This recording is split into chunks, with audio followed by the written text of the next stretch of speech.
የተወደዳችሁ የእግዚአብሔር ቤተሰቦች እንግዲህ ይሄ እየተጓዝን ያለነው ይህ ቀጥታ የምታዩት አስፋልቱ ወደ አንኮበር የሚወስድ መንገድ ነው። ነገር ግን እዚህ ጋር ታጥፈን እጅግ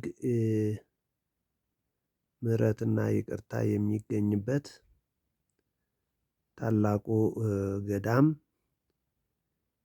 ሚጣቅ ደብረ መንክራት ቅዱስ አማኑኤል ገዳም እየተጓዝን ነው። እንግዲህ እንደምትመለከቱት መንገዱ በደንብ የተስተካከለ ፒስታ ነው።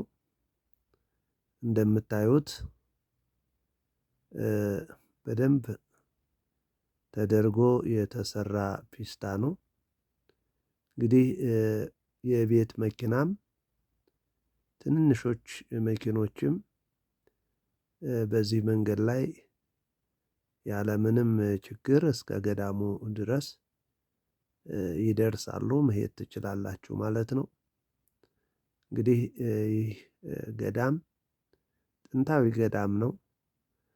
ምሕረት፣ ይቅርታ፣ ፈውስ የሚገኝበት በተለይ ከቤተ መቅደሱ የሚፈልቀው ጸበል ሙቁ ጸበል ሲጠጡት 2 ሊትር ከዛ በላይ ሲጠጡ የሚያሰክር ውስጥን በተለይ ከአንጀት ጋራ ከካንሰር ጋራ የተገናኙ ማንኛውንም በውስጣችን የሚያመንን ነገር ሁሉ የሚያስወጣ እጥብጥብ የሚያደርግ እጅግ የሚገርም ፈዋሽ የሆነ ጸበል ያለበት ቦታ ነው። እንግዲህ ይሄ ጸበል ጥንታዊ ገዳም ነው። መንገዱ እንደምታዩት እጅግ ያማረና ምንም አይነት የሚያስፈራ ነገር የለውም። ፒስታ መንገድ ነው። ነገር ግን ጽድት ያለና የአየር ንብረቱም የተመቻቸ ቀዝቀዝ ያለ ነው። እንግዲህ ወደዚህ ገዳም መምጣት የምትፈልጉ ማንኛውም ይህን ቪዲዮ ይህንን የምትመለከቱ ሁላችሁም መምጣት ትችላላችሁ።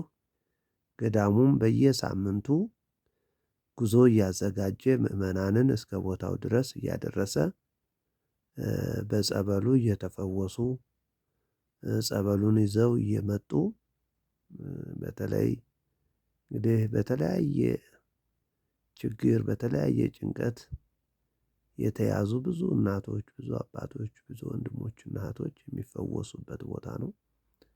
መንገዱ እጅግ የተስተካከለ ፒስታ ከመሆኑ በስተቀር የተስተካከለ መንገድ ነው። ስለዚህ ሁላችሁም የእግዚአብሔር ቤተሰቦች እዚህ ገዳም እየመጣችሁ እንድትፈወሱ ምሕረት ይቅርታን እንድታገኙ ከቅዱስ አማኑኤል ፈውስ ድህነትን እንድታገኙ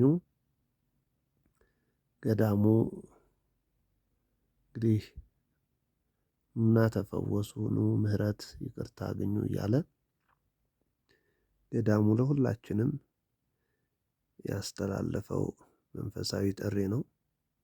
ስለዚህ ሁላችሁም የምትችሉ አቅማችሁ የፈቀደ መጥታችሁ በገዳሙ በተለይ እንግዲህ ከጸበሉ መጀመሪያ የምንጠመቅበት ጮበሌ የሚባለው በጣም ቀዝቃዛ የሆነና በተለይ እግራቸው ላበጠ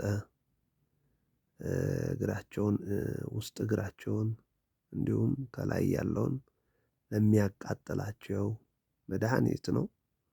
ስለዚህ መጥታችሁ እንድትፈወሱ እንድትድኑ እንግዲህ እንጋብዛችኋለን። እግዚአብሔር ሁላችንንም ለገዳሙ እንድንባረክ እንድንቀደስ እግዚአብሔር ሁላችንንም ይርዳን። እንደምታዩት እንግዲህ አሁን ወደ ገዳሙ እየደረስን ነው። መንገዱ ከደብረ ብርሃን 30 ኪሎ ሜትር ነው። ፒስታ መንገዱ ደግሞ 9 ወይ 8 ኪሎ ሜትር ቢሆን ነው። ስለዚህ መጥታችሁ እንድትፈወሱ መጥታችሁ እንድትድኑ ገዳሙ ጥሪውን ያስተላልፋል። ይህ ገዳም እንግዲህ ለሁላችንም እግዚአብሔር ነፃ ሆስፒታል አድርጎ የሰጠን ቦታ ነውና አቀማመጡ የቦታው ሁኔታ በጣም የሚገርም ነው። ስለዚህ ምህረት ይቅርታ የሚገኝበት ቦታ ነው። ሁላችሁም መጥታችሁ ኑ ተፈወሱ፣ ኑ ዳኑ። ቅዱስ አማኑኤል ሁላችንንም ለደጁ ያብቃን። ሁላችንም ተፈውሰን ያደረገልንን በእውነት ለተጨነቁት ለተቸገሩት ሁሉ እንዲደርስ ምስክርነት ለመስጠት ሁላችንንም ያብቃን። ቅዱስ አማኑኤል ሁላችንንም ጎደሏችንን፣ ጭንቀታችንን፣ ችግራችንን በቤታችን ያለብንን በተለይ በአሁኑ ዘመን እሱ ያውቃልና ስለዚህ ይህን ሚዲያ የምትከታተሉ ይህ የገዳሙ ሚዲያ ነው። በዚህ ሚዲያ የገዳሙ መልእክት አጠቃላይ ገዳሙ ላይ የሚከናወኑ መንፈሳዊ አገልግሎቶች ሁሉ በዚህ ቻናል ማግኘት ትችላላችሁ ማለት ነው። ቅዱስ አማኑኤል ሁላችንንም በምህረት በቸርነት ያስበን።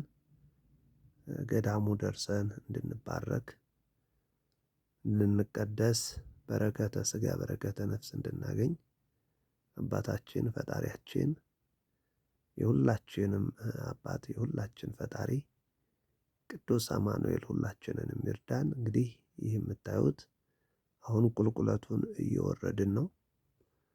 ነገር ግን ሲታይ እንደዚህ የሚያስፈራ ይመስላል። ነገር ግን የተስተካከለ መንገድ ነው። ምንም የሚያስፈራ ነገር የለም። በጣም የተስተካከለ ፒስታ መንገድ ነው። ማንኛውም መኪና መሄድ ይችላል። ስለዚህ መምጣት የምትፈልጉ ራሳችሁም መኪና ቢሆን መምጣት ትችላላችሁ።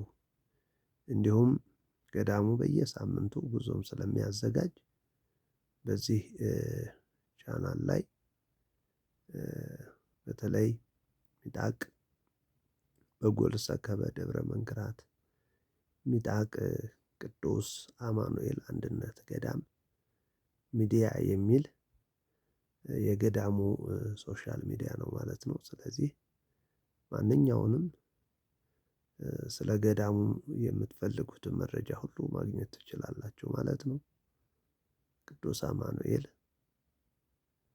በእውነት በግልጽ ለሁላችንም እንድንፈወስበት እንድንድንበት ምህረት ይቅርታ እንድናገኝበት በነፃ እንድንፈወስበት የሰጠን ቦታ ነው። ጸበሉ በጣም የሚገርም መድሃኒት የሆነ ጸበል ነው። በእውነት እኔ በግሌ ምናልባት ለማጋነን አይደለም። እኔ በግሌ በዚህ ቦታ ላይ መጥቶ ሳይድን የሚሄድ ሰው የለም። ያልተፈወሰ የማይፈወስ ሰው የለምና ስለዚህ መጥታችሁ እንድትፈወሱ እንድትድኑ በእውነት ጋብዣችኋለሁ።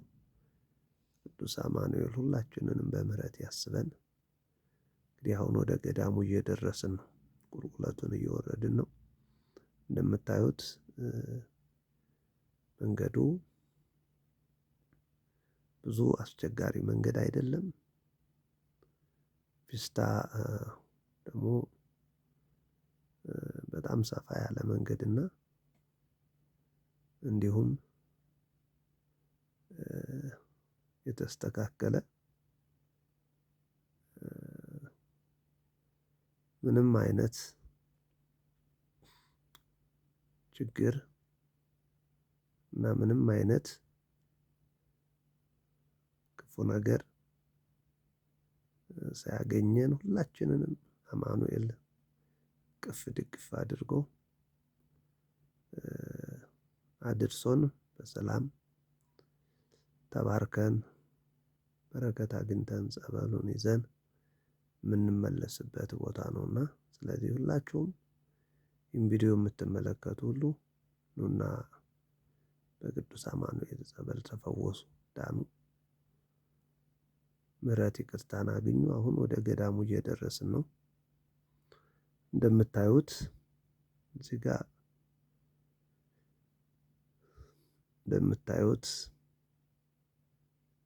ይህ እንግዲህ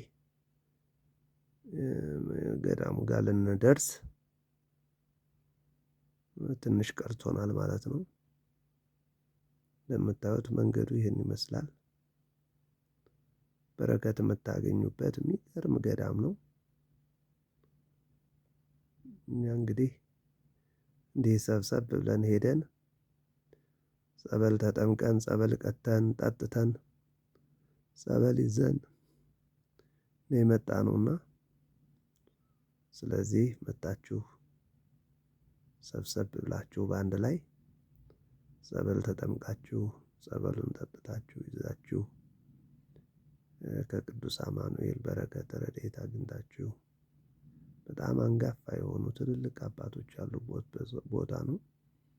ከእነሱም በረከት ረድኤት አግኝታችሁ ትመለሳላችሁ። አሁን እንደምታዩት ገዳሙ ጋር ደርሰናል ማለት ነው። እንግዲህ ፊት ለፊት እየታየን ነው ገዳሙ።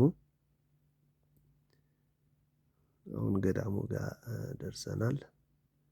እንግዲህ ቅዱስ አማኑኤል ለደጁ እንዲህ ደጁ ደርሰን እንድንባረክ ረድቶን አግዞን እቅፍ ድግፍ አድርጎ አድርሶናል ማለት ነው። ስለዚህ ሁላችሁም መጥታችሁ በረከት ረድኤት ታገኛላችሁ።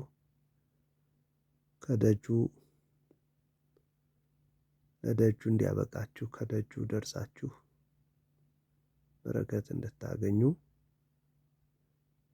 ቸርነት፣ ምሕረት፣ ይቅርታን እንድታገኙ እግዚአብሔር ቅዱስ አማኑኤል ይርዳችሁ። እንግዲህ እንደምታዩት ይኸው ገዳሙ ጋር ደርሰናል። ገዳሙ ይህን ይመስላል። ምንም የሚያስቸግር መንገድ አይደለም። እዛው ቤተ ክርስቲያኑ ድረስ እንዲህ እንደምታዩት መኪና ይገባል። ደጁ መተን ይኸው ደጁ ደርሰናል። አሁን እንደምታዩት ይኸው ሚጣቃ አማኑኤል ገዳም ደረስን ማለት ነው። እግዚአብሔር የተመሰገነ ይሁን። ሁላችንንም ለደጁ ያብቃን። ሰላም እግዚአብሔር ከሁላችን ጋር ይሁን። ይቆየን።